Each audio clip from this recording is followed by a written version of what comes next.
Le 6 mars 2005, Red Bull disputait le tout premier Grand Prix de son histoire en Formule 1. À sa tête alors, un jeune homme de 31 ans, le plus jeune team principal de l'histoire de la discipline. Après 20 ans, 8 titres pilotes et 6 titres constructeurs, Christian Horner a su traverser les épreuves, souvent avec succès, pour rester à la tête de Red Bull. Mais en ce 9 juillet 2025, son règne s'est achevé. Christian Horner a été démis de ses fonctions chez Red Bull avec effet immédiat. C'est Laurent Mekies qui le remplace dès aujourd'hui, tandis qu'Alan Perman, le directeur sportif de Racing Bulls, prend le poste de Mekies. C'est un véritable tremblement de terre en Formule 1. Christian Horner est l'un des visages de la discipline depuis quelques années, et le voir partir aujourd'hui va laisser un sacré vide dans le paddock. Alors la première chose à noter, c'est que ce renvoi intervient à un moment où les rumeurs à son sujet étaient plus calmes. Ça ne vous aura pas échappé. Celui qui accapare toute l'attention médiatique dans l'écurie ces dernières semaines, c'est Max Verstappen, sans aucun doute. La semaine dernière, Sky Sports Italie rapportait qu'il aurait donné son feu vert pour rejoindre Mercedes l'an prochain. Une information ni infirmée, ni confirmée par les principaux intéressés. Si ce sujet est bien évidemment l'actualité chaude chez Red Bull, le cas de Christian Horner continuait cependant à faire parler. Si vous êtes un spectateur régulier de la chaîne, vous êtes une très belle personne déjà, merci beaucoup. Et vous avez peut-être revu cette vidéo qui date du 16 mai dernier, intitulée « Red Bull pense à virer Christian Horner ». Dans celle-ci, je vous faisais part des déclarations de plusieurs médias autrichiens, qui sont donc très proches de Red Bull. À l'époque, ils affirmaient que les jours de Christian Horner dans l'écurie étaient comptés, et que son renvoi pourrait être effectif après le Grand Prix d'Imola. Des articles contestés par Christian Horner, qui assuraient qu'il avait la confiance de sa direction. Mais il semblerait qu'il n'y ait pas de fumée sans feu, et cette éviction annoncée s'est finalement produite quelques mois plus tard. Alors la grande question, c'est pourquoi Christian Horner a-t-il été renvoyé de Red Bull maintenant? On peut identifier plusieurs facteurs qui expliquent cette décision. Des facteurs de performance en premier lieu, mais aussi humains. Il faut d'abord rappeler qu'il fut très proche de la sortie l'an dernier. Vous vous souvenez sans doute de cette affaire de comportement inapproprié, qui a bouleversé tout le paddock. Une enquête interne a eu lieu, qui a officiellement blanchi Horner, et qui lui a permis de conserver son poste. Il a surtout bénéficié du soutien des actionnaires thaïlandais de Red Bull, qui sont majoritaires à 51%, et qui ont toujours affiché leur soutien à son égard. Il y a eu une sorte de guerre interne entre d'un côté Jos Verstappen, Helmut Marko et le clan autrichien, face à Christian Horner et l'actionnariat thaïlandais. Au final, tout le monde est resté en place, mais on sentait qu'une drôle d'ambiance régnait dans l'équipe depuis. Si Christian Horner a perdu son poste aujourd'hui, c'est peut-être parce que le clan thaïlandais ne le soutenait plus autant qu'auparavant. Et à partir du moment où ils ont décidé de retirer leur protection à Horner, plus rien ne s'opposait à son départ. Ce qui permettait à Horner de conserver du crédit dans le groupe Red Bull, c'était ses résultats sportifs. Qu'on l'aime ou pas, sa carrière et tous ses trophées décrochés parlent pour lui. Mais depuis 2024, les résultats de l'équipe sont en chute libre.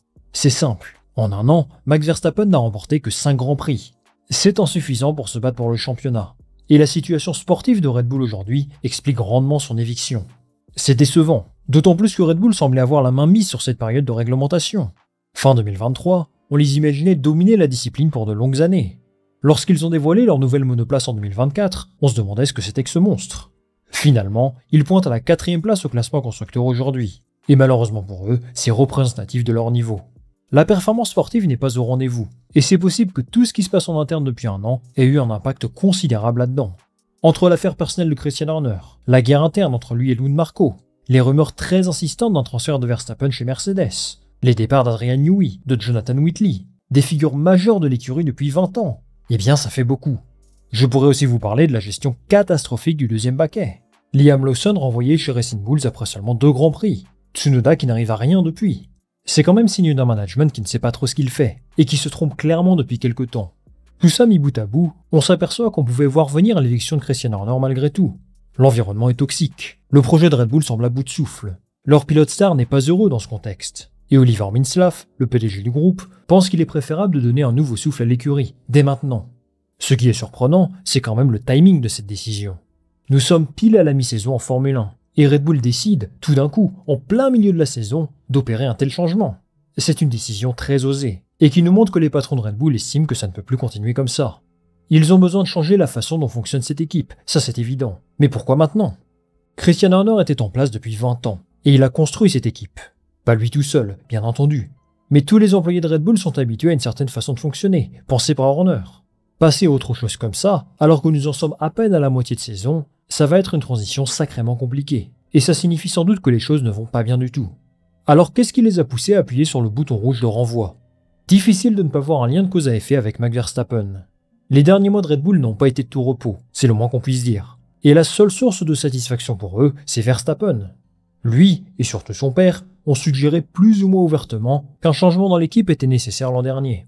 Ils n'ont pas été écoutés, et les relations se sont apaisées au final. Mais maintenant que Toto Wolff fait la cour à Verstappen, et que les chances de le voir rejoindre Mercedes l'an prochain sont de plus en plus fortes chaque jour, eh bien Red Bull doit lui proposer une offre solide pour le convaincre de rester. On peut voir le départ d'Horner comme la fin d'un cycle, et également le lancement d'une nouvelle ère. Laurent Mekies a pris les rênes, et il va apporter une nouvelle vision pour Red Bull. Son aventure chez Racing Bull s'est bien passée. Son management des pilotes de l'équipe est salué. Et désormais, c'est à lui de prouver qu'il a les épaules pour relever un tel challenge. En écartant Horner au profit de Mekies, c'est possible que Red Bull espère convaincre Verstappen de rester. Christian Horner n'est pas responsable de tous les maux de Red Bull, évidemment, et le remplacer ne réglera certainement pas tous les problèmes qu'il rencontre depuis de longs mois maintenant. La vérité, c'est qu'ils ont raté leur développement cette saison. L'an dernier, c'était déjà très juste, et aujourd'hui, ça ne suffit pas pour battre McLaren. La question que je me pose, c'est si tout ça sera bien suffisant pour convaincre Verstappen de rester. Après tout, il a en face de lui deux choix. Signer chez Mercedes et rejoindre un nouveau projet, qui pourrait être dominant en 2026. Ou alors, respecter son contrat chez Red Bull, une écurie qui lui a tout donné en Formule 1, et avec qui il pourrait avoir envie de reconstruire quelque chose de performant. La proposition de Mercedes est sans doute plus attirante, principalement en ce qui concerne la question des groupes moteurs. Red Bull va pour la première fois construire ses propres modèles, et c'est donc un challenge très conséquent. Mais est-ce que cette fin de cycle plutôt claire n'est pas une raison supplémentaire pour Verstappen de partir ? Beaucoup qui l'ont aidé à devenir quadruple champion du monde sont partis. Et lui a été plutôt critique de la direction prise par Red Bull depuis quelque temps. En ce qui concerne le développement bien sûr, mais aussi le choix des pilotes, parce qu'il y a clairement un problème avec le deuxième baquet.